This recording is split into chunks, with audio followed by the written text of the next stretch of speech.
Solids क्या होते हैं और इनकी कैरेक्टरिस्टिक फीचर्स कौन कौन सी हैं। नमस्ते, मेरा नाम दीप दलाल है और इस लेक्चर में हम इन्हीं प्रश्नों के उत्तर खोजने की कोशिश करेंगे।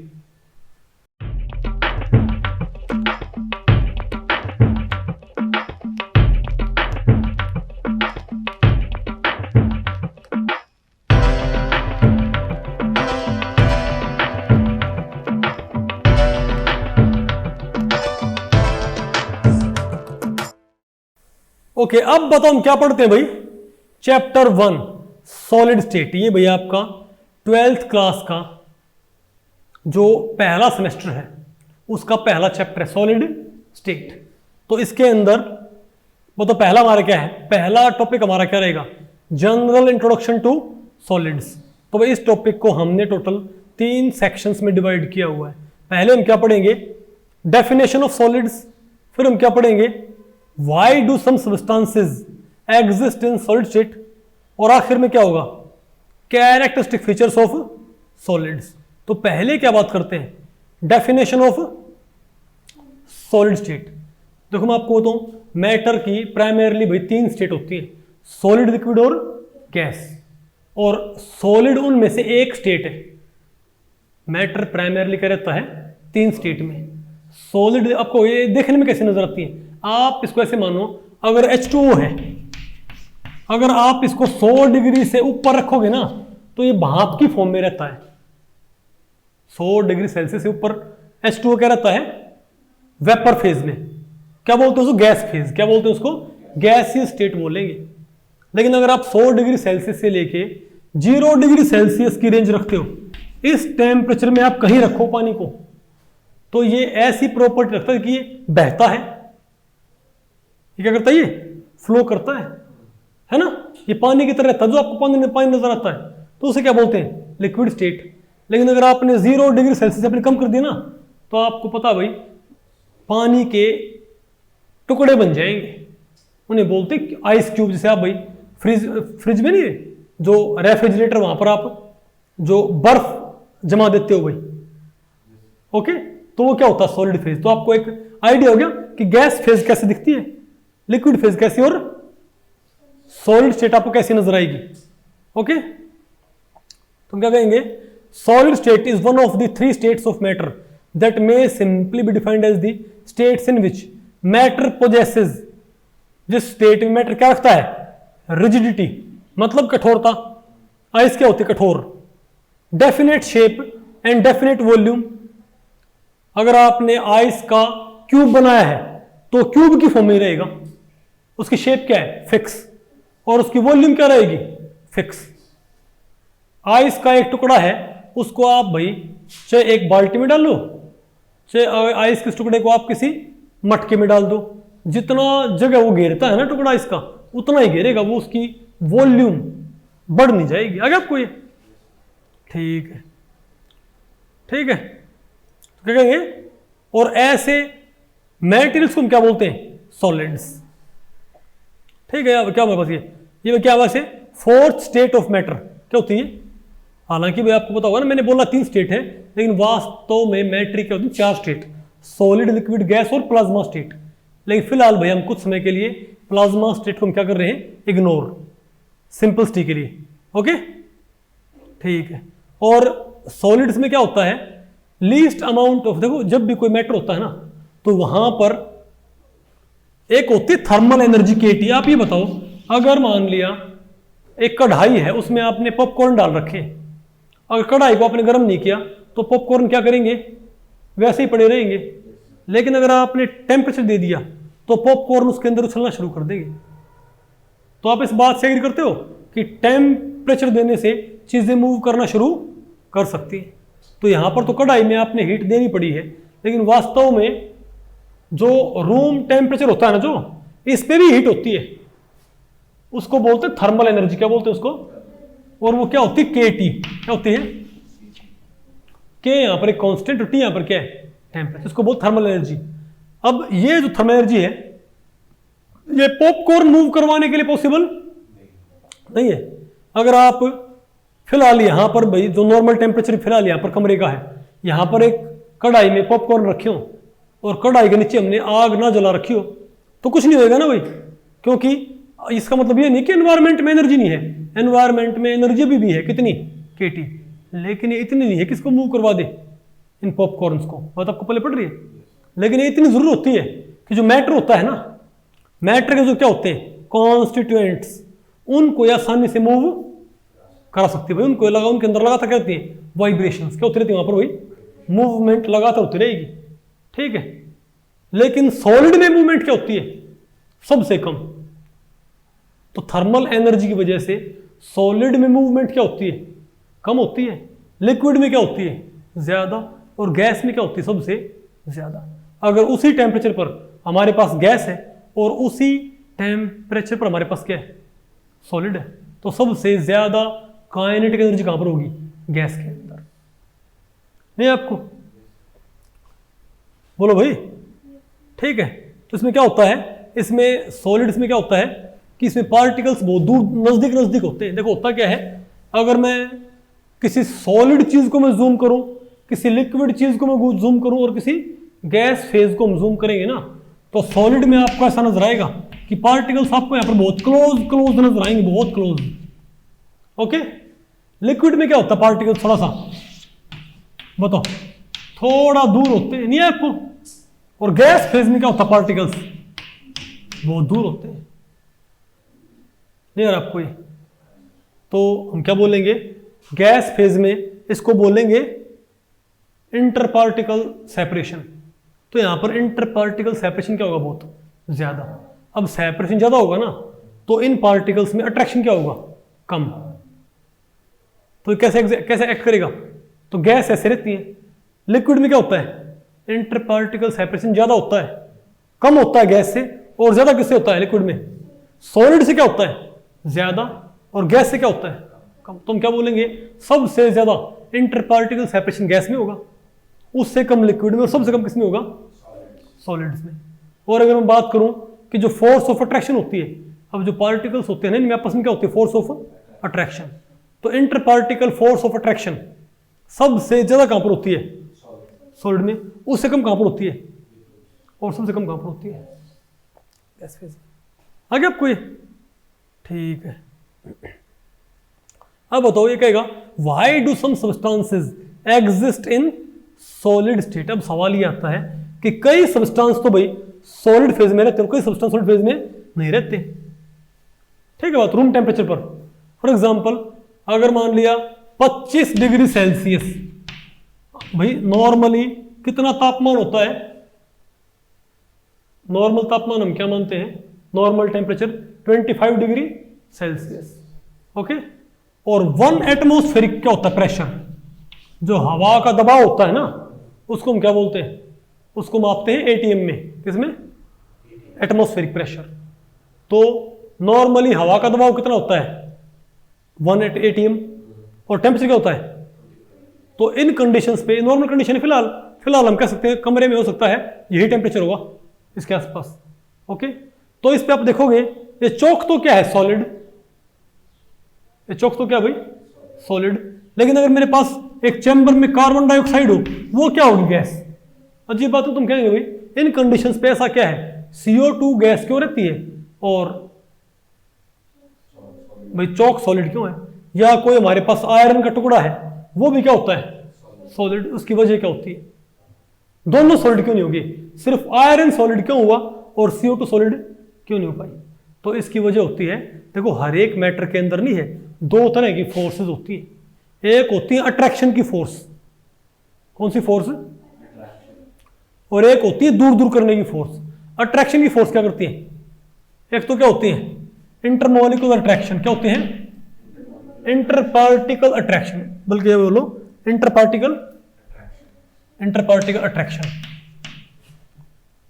और एक होती है थर्मल एनर्जी, क्या। तो जो इंटर पार्टिकल अट्रैक्शन होता है, ये तो चाहता है कि पार्टिकल नजदीक आए, और नजदीक आए तो कैसी प्रॉपर्टी हासिल कर लेंगे, सॉलिड जैसी। नहीं समझे बात, क्योंकि आपको पता है सॉलिड्स में पार्टिकल्स क्या होते हैं, फिक्स्ड, और बहुत नजदीक नजदीक होते हैं। तो इंटर पार्टिकल अट्रैक्शन तो क्या चाहेगा, ये तो उस मैटर के पार्टिकल्स को क्लोज लेके आने की ट्राई करेगा, ओके। लेकिन थर्मल एनर्जी क्या चाहेगी, वो चाहेगी कि पार्टिकल्स क्या हो जाए दूर, क्योंकि भाई थर्मल एनर्जी हमेशा क्या सकती है पार्टिकल्स को एक थोड़े से पोर्शन में क्या रखे हैं मक्का के दाने गर्म करते क्या होंगे, दूर नहीं भागते हो। तो थर्मल एनर्जी क्या करती है समझने के लिए चीजों को दूर दूर करने की ट्राई करती है।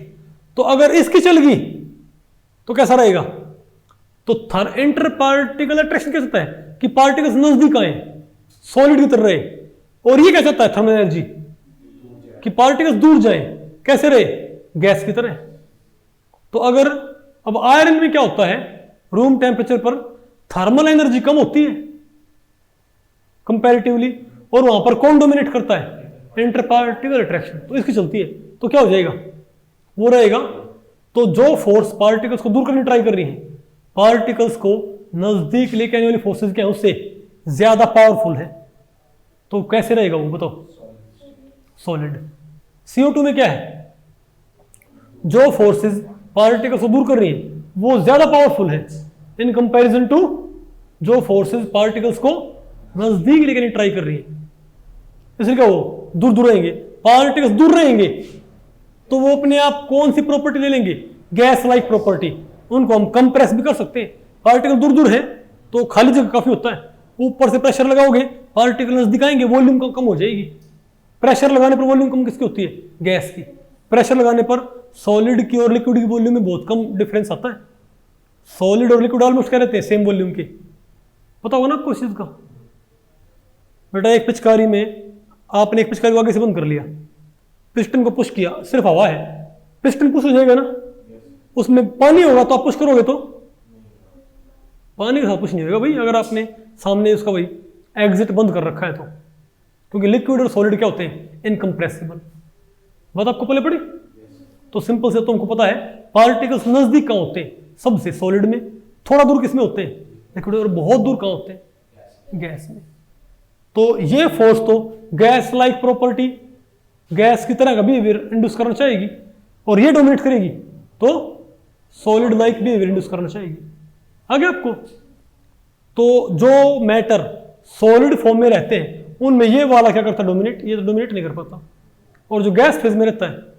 अच्छा आपको फिर हम आयरन को भी बहुत गर्म कर दें वो भी तो क्या बन जाएगा वेपर, लिक्विड बन जाए पहले भी, क्यों, क्योंकि जब आप आयरन गर्म करोगे ना तो आप एक तरह से किसको बढ़ा रहे हो थर्मल एनर्जी को, आप सपोर्ट कर रहे हो पार्टिकल्स को दूर दूर जाने के लिए।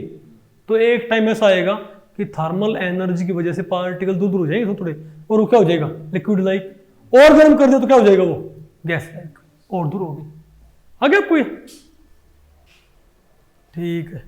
अब बताओ क्या हमारे पास कैरेक्टरिस्टिक फीचर्स ऑफ सॉलिड्स।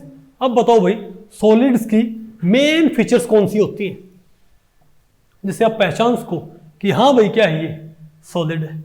तो सॉलिड की एक तो प्रॉपर्टी होती है कि जो सॉलिड है ना उनकी शेप क्या होती है डेफिनेट। ये चौक जो है जैसा है ना ये चौक वैसा ही रहेगा भाई। डेफिनेट क्या होती है इनकी शेप, लिक्विड की शेप डेफिनेट नहीं होती। आप एक काम करो, आपके पास अगर मान लिया कोई कोल्ड ड्रिंक है, उसको इस चौक को मैं बक्से में डाल दूं, इस चौक को मैं भाई गिलास में डाल दूं, चौक क्या रहेगा चौक की तरह रहेगा, सिलेंड्रिकल शेप का रहेगा, इजंट इट। लेकिन आपने कोल्ड ड्रिंक कहां डाल दी, गिलास में डाल दी तो गिलास की शेप होगी। कोल्ड ड्रिंक आपने डाल दी लोटे में डाल दी तो लोटे की शेप होगी। कोल्ड ड्रिंक आपने भाई एक फूंकनी उसमें डाल दी तो फूंकनी की शेप होगी। तो लिक्विड की शेप फिक्स नहीं होती, और सिमिलरली गैस की भी शेप फिक्स। तो भाई सॉलिड क्या होती है डेफिनेट शेप, लिक्विड की डेफिनेट शेप नहीं होती, और गैस की भी नहीं होती। आपको गैस की नहीं होती। अब बताओ आपने कई बार क्या होगा ना, मान लिया स्मोक निकल रहा है चूल्हे से, मान लिया मिट्टी के चूल्हे से स्मोक बाहर निकल रहा है, तो आपने एक सिलेंड्रिकल एक पाइप होती है हवा फूंकने के लिए, उसका आपने एक एंड कहां लगा दिया चूल्हे में, तो स्मोक निकलेगा उस ट्यूब में नहीं भर जाएगा। तो स्मोक की कैसी शेप होगी ट्यूब लाइक। अगर आपने उस स्मोक कहां रिलीज कर दिया रसोई में तो रसोई जैसी शेप की होगी, स्मोक की शेप वही हो जाएगी भाई।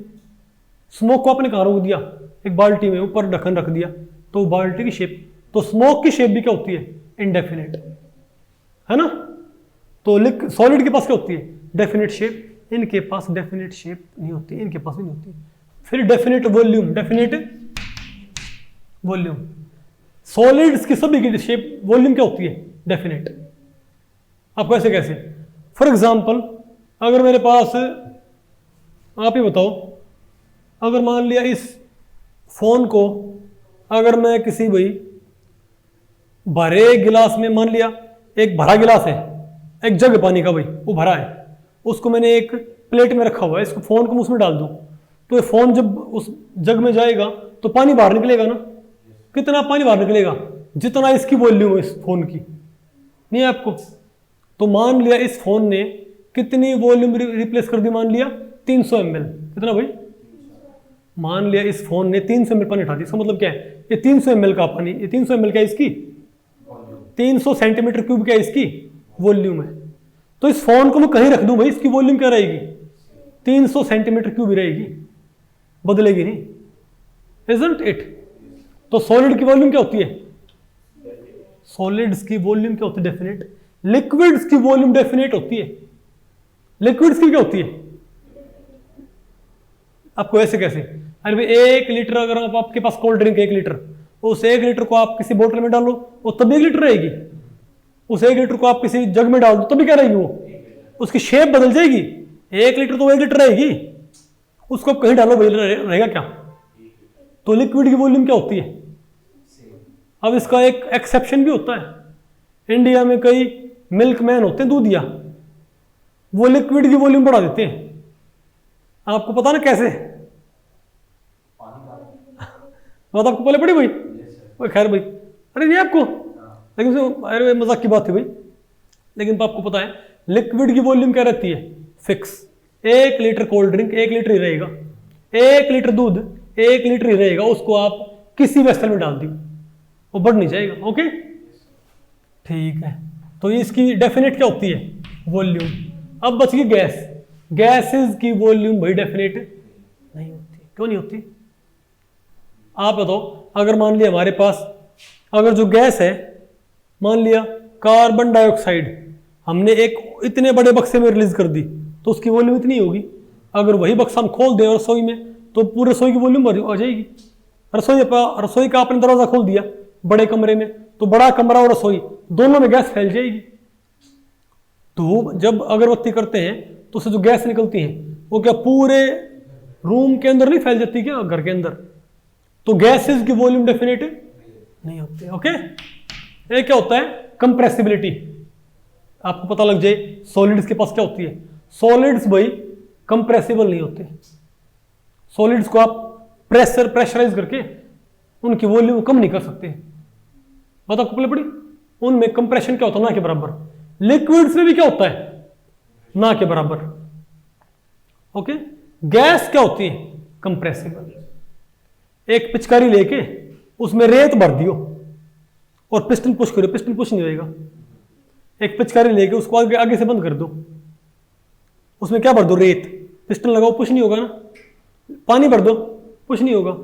एयर भर दो, फिर करियो पुश। तो कंप्रेसिबल कंप्रेसिबल कंप्रेसिबल सॉरी नहीं, इनकंप्रेसिबल ये क्या होता है, कंप्रेसिबल। ओके, तीसरी प्रॉपर्टी होती है कंप्रेसिबिलिटी। यहां नहीं होती, यहां भी नहीं होती, वहां होती है। और एक बताओ क्या होता है, फ्लूइडिटी। क्या, सॉलिड फ्लो नहीं करते। ये चौक मैंने ऐसे रख दिया ना, ये चौक ऐसे बह के नहीं चल पड़ेगा। लिक्विड क्या होगा, ऐसे बहने लगता है, होता ना ऐसा। अरे बोलो भाई, तो फ्लो कौन करता है, लिक्विड भी कौन फ्लो करती है, गैस भी क्या करती है, गैस भी फ्लो करती है। बताओ ना कुछ से भाई। अच्छा और बताओ, और क्या प्रॉपर्टी है, सॉलिड पार्टिकल्स क्या होते हैं, नजदीक, लिक्विड में थोड़ा दूर और गैस में बहुत दूर। और क्या प्रॉपर्टी है, सॉलिड में इंटर पार्टिकल अट्रैक्शन क्या होता है, बहुत ज्यादा। यहां क्या होता है, हल्का। यहां क्या होता है, और भी वीक। नहीं रहेगा आपको। तो मेरे ख्याल से आपको भाई सॉलिड्स को पहचानना आपके लिए क्या हो गया, बहुत आसान हो गया। नहीं बेटा आपको ये, अरे बोलो भाई, ठीक है। अच्छा बताऊं, अब जो हमारे पास क्या है सॉलिड्स, उनको आप मेनली दो कैटेगरीज में डिवाइड कर सकते हो। किसके बेस पे? कि उनके जो कॉन्स्टिट्यूएंट हो कैसे रखे हुए हैं। क्या? अगर मान लिया हमारा जो सॉलिड है, हर एक सॉलिड के कुछ ना कुछ क्या होते हैं, कॉन्स्टिट्यूएंट पार्टिकल होते होंगे। हर चीज को जूम करने पर क्या मिलते हैं? छोटे पार्टिकल्स। नहीं मिलते क्या? ठीक है, थोड़ा जूम किया क्या मिल जाएंगे? मॉलिक्यूल या और पार्टिकल। और जूम करके मिल जाएंगे, एटम मिल जाएंगे आपको, इजंट इट? तो अगर किसी के कॉन्स्टिट्यूएंट पार्टिकल्स कैसे रखे हुए हैं, इसके आधार पे आप उनको बांट सकते हो दो कैटेगरीज में। तो कौन से? क्रिस्टलाइन सॉलिड, क्या होता है हमारे पास? Amorphous solid. क्या? क्रिस्टलाइन सॉलिड्स और अमोर्फस सॉलिड्स। ओके, ये तो पहले बताओ क्या है सॉलिड्स की definite shape and definite volume. नहीं है आपको? अच्छा बताओ मेरे पास क्या है, which of the following material is solid at room temperature. तो इनमें कौन सा रूम टेम्परेचर पर होता है सॉलिड? आइस क्यूब होता है। नहीं, आइस क्यूब तो क्या हो जाएगा, 0 डिग्री पे तो हो जाएगा, आइस क्यूब रहेगा। ऊपर तो क्या हो जाएगा, ये liquid. Iron rod room temperature पर होती है ना भाई। Carbon dioxide none. अब समझिए बात, हम ऐसे ही पढ़ेंगे भाई, टॉपिक पढ़ा उसके ऊपर क्वेश्चन, टॉपिक पढ़ा उसके ऊपर क्वेश्चन। ये भाई क्योंकि शुरुआत में बहुत इजी टॉपिक है तो क्वेश्चन भी इजी से है। ओके, फिर क्या है, for a substance to exist as solid, किसी सब्सटेंस को सॉलिड की तरह एक्ट करने क्या करना पड़ेगा? It must have large intermolecular force, small thermal energy, both none. Both भाई, इसकी थर्मल एनर्जी क्या हो, कम हो, और इंटरमोलिकुलर फोर्स क्या हो इसकी, ज्यादा हो। इंटर पार्टिकल बल्कि बेटर रहेगा बोलना। आगे आपको ये तो भाई इस लेक्चर में इतना ही। अगर इस लेक्चर के बारे में आपके कुछ प्रश्न या सुझाव हैं तो आप मुझे नीचे कमेंट सेक्शन में पूछ सकते हैं, मैं उनके उत्तर देने की पूरी कोशिश करूंगा। तो ठीक है, मिलते हैं अगले लेक्चर में, तब तक के लिए नमस्ते।